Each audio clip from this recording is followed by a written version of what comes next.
Welcome to the Festival of Storytellers.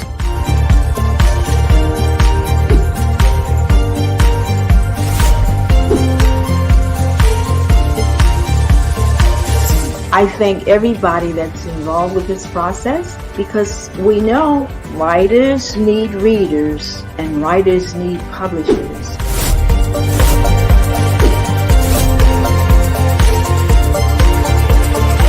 Experience is not about the publisher. It is about us, the authors.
Hello, everyone, and welcome back to my reader's booth.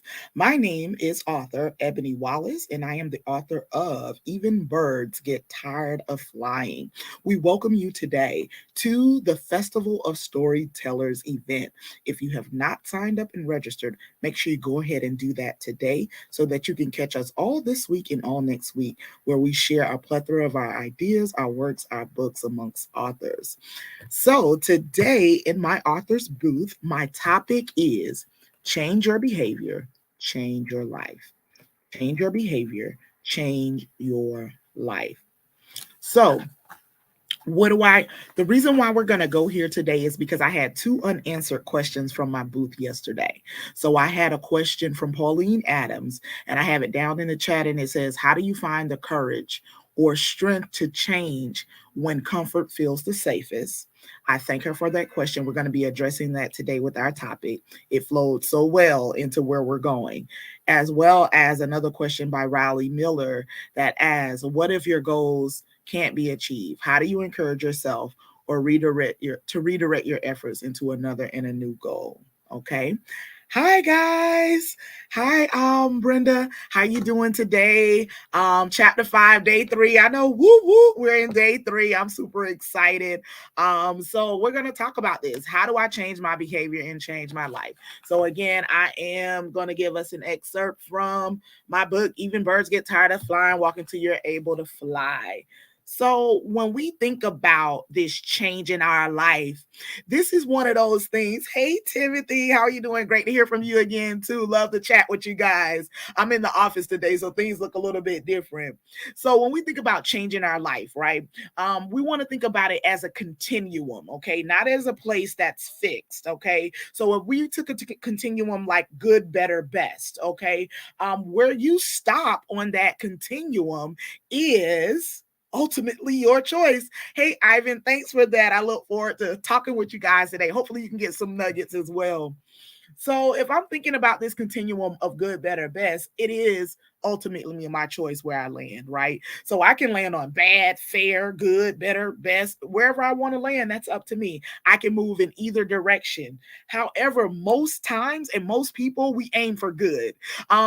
When I think about my years in the school system, most kids are like, I just want to pass the class, or we have the C grade, and people are like, that's good enough. So you have some people who overachieve and you have some people who underachieve, but most people are like, Just let me pass. Like, I just want to be good. But if you really want a good life and a good relationship and a good job, that's going to land you in the middle of the road. Hey, Jeanette, giving you a shout out. So what I'm saying is, when we land in this middle place, in the middle of the road, we got to understand, if we want to get to best, we got to fly past good enough. All right. All my fellow birdies out there who are tired of flying and you're in the middle of the road, let me tell you, no flying gets done in the middle of the road. You need a place so that you can take off, get momentum, and fly. But in the middle of the road, you just will be good enough. Okay. And then when you're just good enough, you're not going to reach your full potential. What I want you to know is, I want you to consider this, y'all. When we're talking about just being good, or I'm good enough, I did good enough, and that's just enough, and like, it is what it is. I have just accepted this. I'm going to land on this space in the continuum. What if I told you that good was just the top of the bottom? What if I told you that good will always be your enemy to best? So if you just land on good, you can never get the best, because you cap and you max yourself out. That becomes your ceiling. Also, if you land on good, that's just the best of the bottom. All right, because good really is the floor of getting to the best. Because once I get the good, okay, I made it out of bad land, I made it out of fair land, I made it out of average land, I'm good. If I stop there, that's the top of the bottom. But there's another tier. After good, that's now the new lowest floor. That's your new low floor. After good, you got better, and then you got best. Okay, so how do I move up those ranks? Hey, Tracy, how you doing? And so I move up those ranks through growth. I move up those ranks through change, okay? Because growth requires movement. All right, you can drop that in the chat. Growth requires movement. And let me tell you, the opposite of that, or in conjunction with that, stagnation requires nothing. If you want to be stagnant, just keep doing what you're doing. Every 3 to 6 months, technology is shifting, language is shifting, lingo is shifting, times are shifting. If you go back to your hometown after 2 years, there's so much development and housing, everything is shifting. If you want to be stagnant, it requires nothing, because things are going to move along without you. But if you want to grow, that requires movement. So how do I change my behavior and I change my life? I got to change my thoughts, and then I got to change my behavior. I got to change how I think about it. Okay, so I just been landing for good, not realizing that's top of the bottom, when I really should be shifting and trying to get to best. Okay, so how do I shift from getting to the best? I think about, okay, misfortunes aren't always just happening to me. They happen to everyone else. I'm not alone in this thing. I'm not the last to experience this thing. So what we can't do is allow our hardships to drive us backwards. If we have a hardship, we can't let that push us back. We can't let bitterness, depression, anxiety, any of those things to form a stronghold in our life just because we're in unpleasant times. I tell people all the time, an unpleasant day don't mean an unpleasant life, okay? A bad day is not a bad life. A bad moment is not a bad week. A misunderstanding with someone doesn't mean it's a bad friendship, okay? So we have to get out of those absolutes and not allow the hardship to take us back. That started in our thoughts, okay? That shifts our thoughts, because if we can shift our thoughts, we can shift our behavior, we can change our life, okay? We can't wallow in self-pity.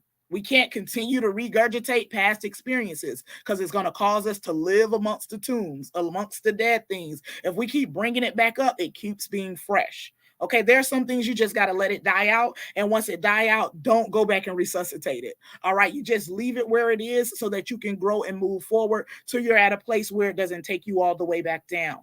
You want to not live in isolation. That's another tip for you guys. You don't want to live in isolation, because if you're constantly by yourself, you don't have the courage to check yourself, and you won't have the courage to pull yourself out of what you've been in, because if you had the opportunity to do that, you would have done it already.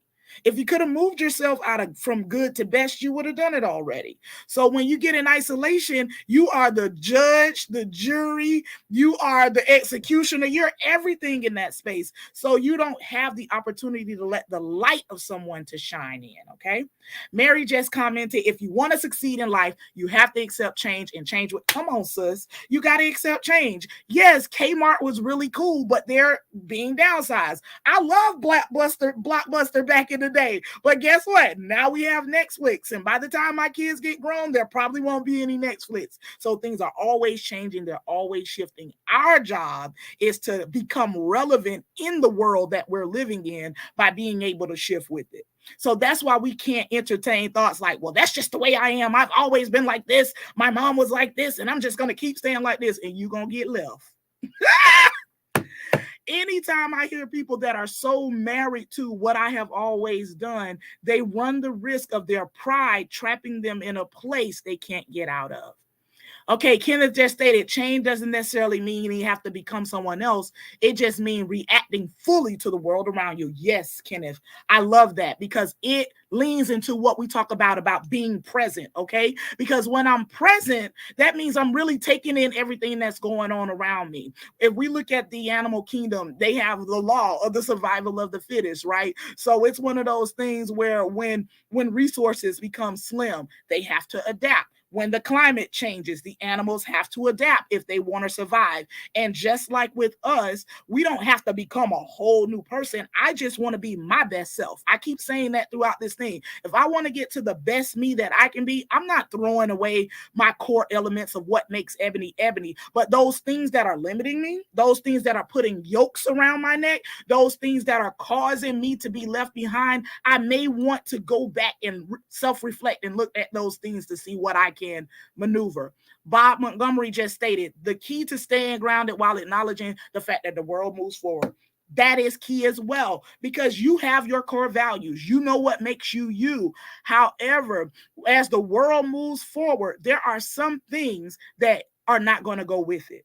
And so if I'm married to those things, and they are no longer serving me. So I tell people all the time, keep your vision the same. You may have to change your methodology.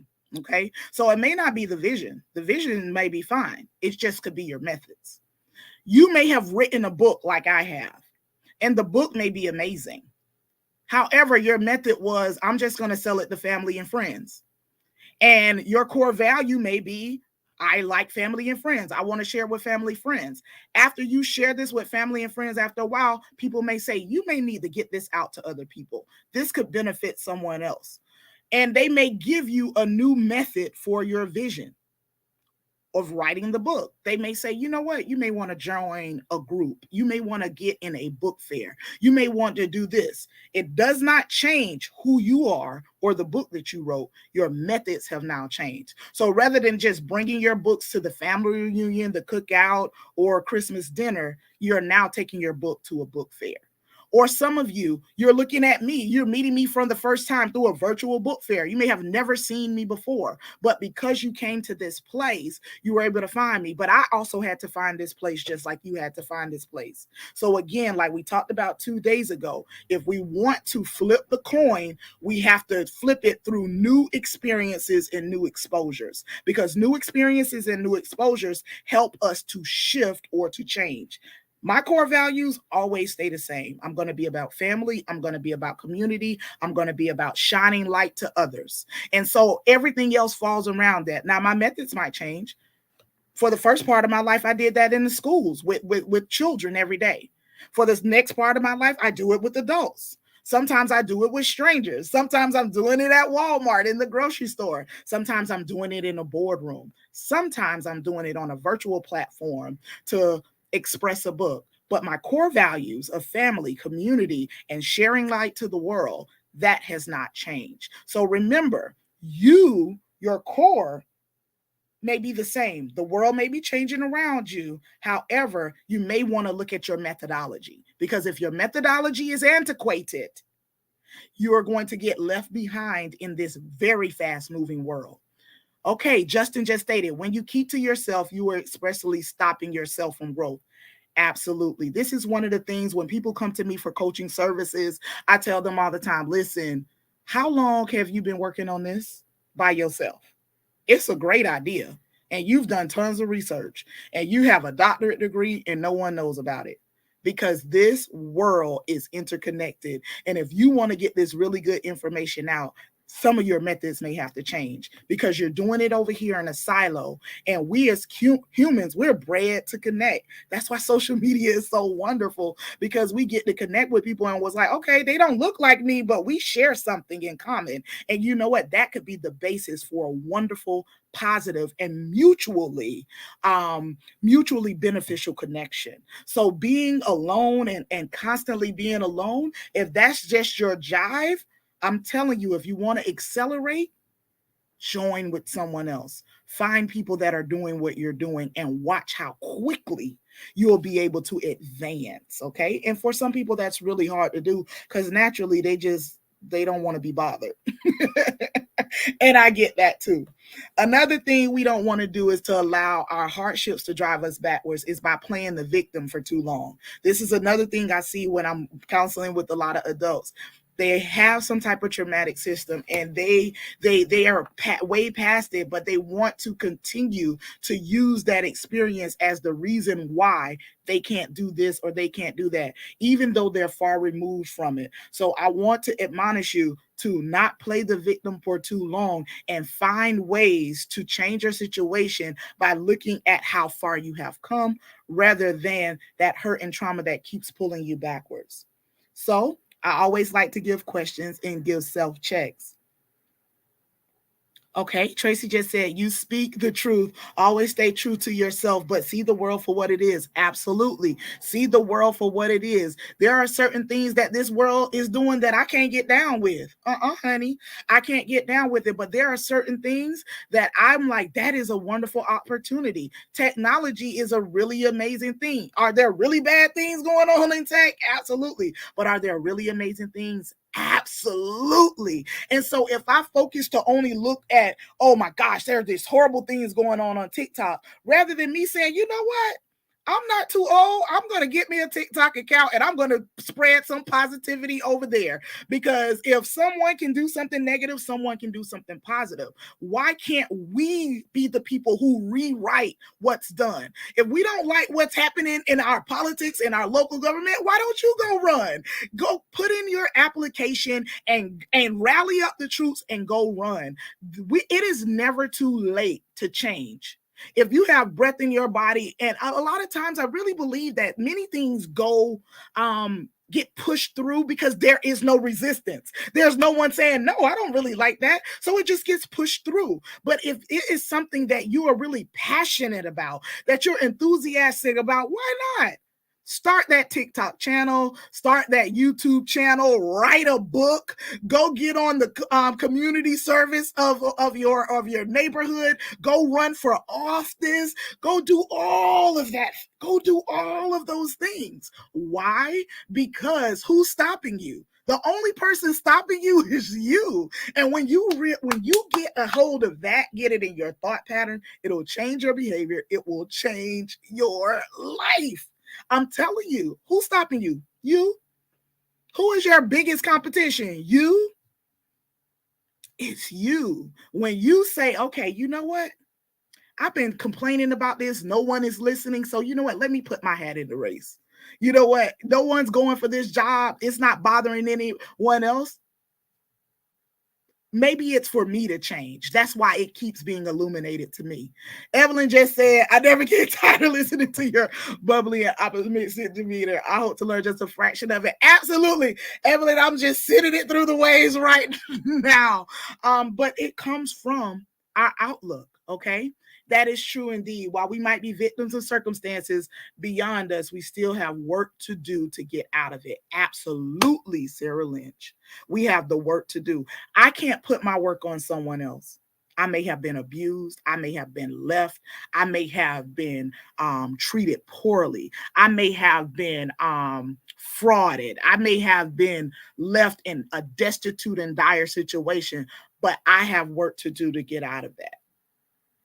Because I have to trust that whatever's going on, or how, if someone else put me in that situation, there are laws at work and they will be handled. Okay. There are laws at work and they will be handled.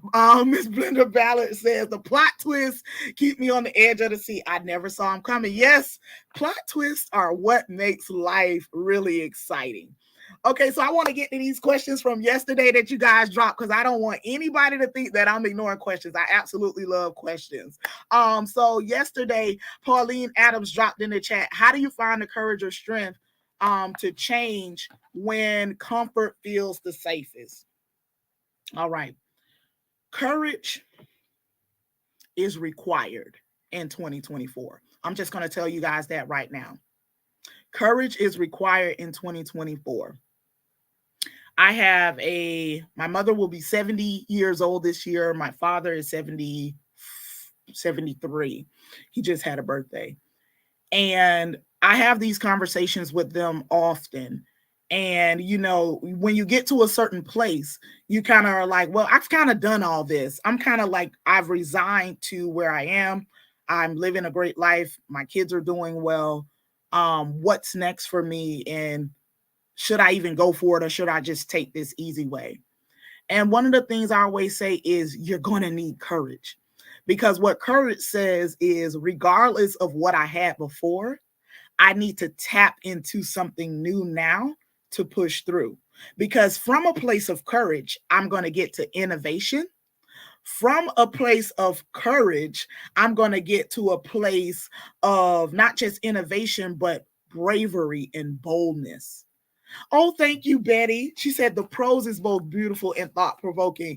Thank you, Betty. Like, one of the things I was really shooting for with this book was, people tell me all the time, because I've never really done a lot of these interviews like this, but the people who know me, they were like, Ebony, when I read that book, I felt like I was having a conversation with you. They were like, you can be very technical in your research life, but when you really wrote the book, I felt like I was talking to my friend. And I really do hope that came over. Diana just chimed in. You are your own enemy, and that always stays with me. Yes. Yeah, listen, but you know what, Diana? I want you to add something to that. You are your own enemy, and you are your own greatest cheerleader. So it's a duality. It's a both and, okay? So yeah, over here, I may be my own enemy, but over here, I'm my greatest warrior. I want you to add that in. Over here, you are a great warrior for yourself. So yeah, I may have had a bad day, but that warrior Eb is going to stand up and is going to say, not today. Not today. I'm better than yesterday. And you know what? I'm getting up. I'm getting up and I'm not staying there. Okay, so how do I find the courage? I got to get back to this question because I love talking to y'all. Thank you, Barbara, for the recommendation to your friends. I love it. How do you find the courage and strength? You find the courage from within yourself. Yesterday, we talked about imagination, we talked about hope, and we talked about the ability to be able to see change to get you where you need to be. So now today, we're talking about how those thoughts and changing those thoughts to change our behavior. So how do I find the courage? I look within myself, right? And I say that I am worth it. I say that I am worth it to be able to change. I say that and what I want to do is worth it to be able to change. So I was asking myself this question one day while I was in meditation, and I'm like talking to God, and I'm talking to God and I'm talking to him about my children. I have 2 teenagers, y'all. And I was like, how do I do all of this? You said you want me to, write a book. I don't write books, like I'm a math teacher. I don't do any of these things. How do I change my life after 40 plus years of living? And, it was so clear to me. It was like God was telling me, he was like, Ebony, do you know how you love your children? I was like, absolutely. I do anything for my son and daughter.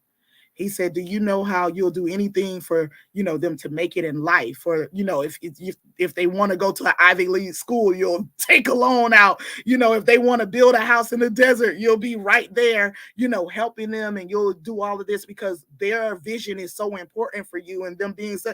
And I said, yes, absolutely. And God said, I feel that same way about you. And it changed me when he said that. He said, so I don't care how old you have gotten.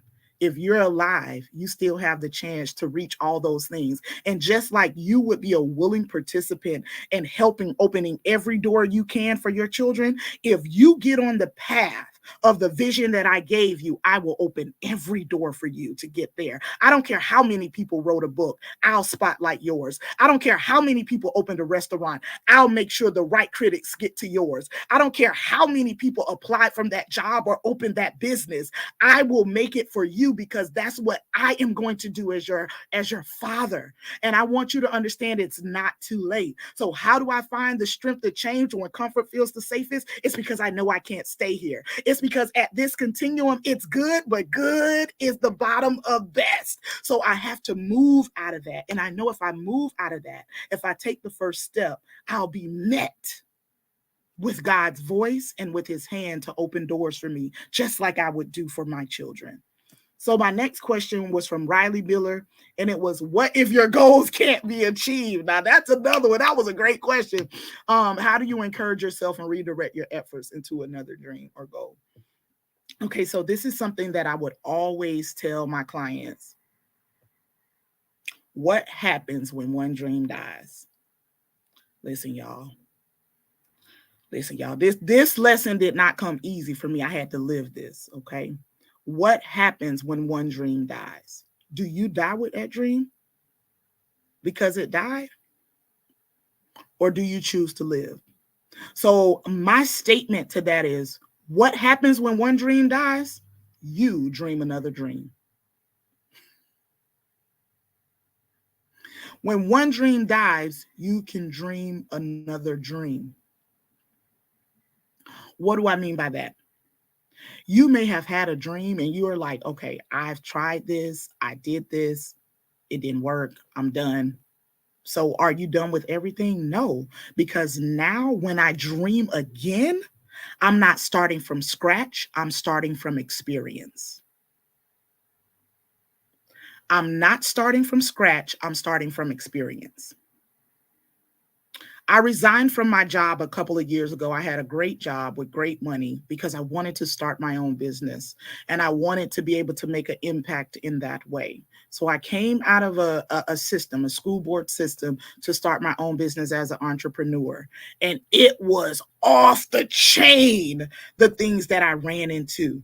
And I said, oh my gosh, I had so much, like in 10 more years, I could have, been ready for retirement age. In 15 years, I had all of these things that were, coming against me once I was like, oh, how are you going to get money? How are you going to do this? How are you going to do that? And I'm like, I am propelled, I am compelled to move in another direction. And when that dream of me doing a 9-to-5 shifted into me doing something entrepreneurially, I had to dream another dream. But what I noticed was when I sat there, I realized that I didn't start from scratch. I got 20 years of experience of running classrooms, sending emails, customer service, doing leadership, planning meetings, leading meetings, coaching people. I've got all this experience. I had to shift because I felt like I didn't have enough. Okay. And when I realized that I had something in my hand, I could use that for Warrior Ab. And I love what she said earlier. Yes, the Warriors are coming out today. I love it. Yes, you got the enemy, but the Warrior can beat that enemy every time. You know what you do? When the enemy you start talking, the Warrior you just say, shut up, not today, not today. I'm moving ahead. Lena just commented, yes, if you're alive, you still have a chance. Keep on living. Yes. And if one dream dies, Riley, I don't know if you're on today, dream another dream. Dream another dream. And this dream will be even better because when you do this particular dream, you're starting from experience. I remember maybe about 10 years ago, I took a leave of absence from work. And when I took that leave of absence, I had to have throat surgery. I wasn't supposed to be able to talk again. And I'm like, how I can't talk? Like, that's my whole life. I got to be able to talk. And I had this surgery and I ended up leaving the classroom for a year. And I threw away everything. And so I said, okay, I'm going to start a new journey. I'm going to dream another dream. And about a year and a half later, everything was working fine with my voice, and I wanted to go back to the classroom. And when I got a new job at a new school, I felt so lost because I felt like I was starting from scratch. And so as I'm doing my board, I'm sitting up there like, oh my gosh, I had all of this stuff. I did all of this before. And then I was like, you know what? It's a time for me to start fresh. And that was one of the best opportunities of my life because I had the chance to dream again. Thank you, Betty. I love that. I'm so happy that this book is making an impact. But you guys, you know, our time goes quick. We are right here at the end. I thank you for joining me on Off the Boot. Love y'all, love y'all, love y'all. Hey, Brenda, I am with you. You're with me. Yes, solidarity, baby. Yes, that's right. Men and women together. Like, I love all of y'all. I will see you back tomorrow on the Off the Boot. Remember to grab a book below. You can look down below to see what you need to do. Thank you for joining the Festival of Storytellers. Meet me back here next time. Love you guys. Peace and love. See you tomorrow. Bye-bye.